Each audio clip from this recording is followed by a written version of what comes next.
मेदे की तजाबियत बड़ा वड्डा मसला बन गया है। मेदे की तजाबियत, जलन, मेदे की सोजिश, हत्ता कि अल्सर बन जाता है।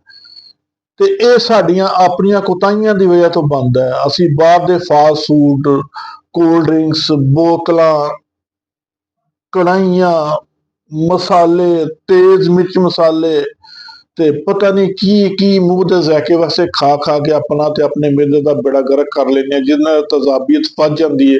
यो तजाबियत फिर मेदे के अंदर सोजिश पैदा करती है, जख्म पैदा करती है। तो खुदारा इन्होंने चीज़ों तो बचो। तो जे तुम इन्होंने चीज़ों तो बच के अपना इलाज करना चाहते हो, तो फिर यह साड़ी रेसिपी इस्तेमाल कर लवो। तो हम इलाची, छोटी इलाची के दाने, छोटी इलाची के दाने लैने ने 10 ग्राम, तबाशीर ये 80 ग्राम,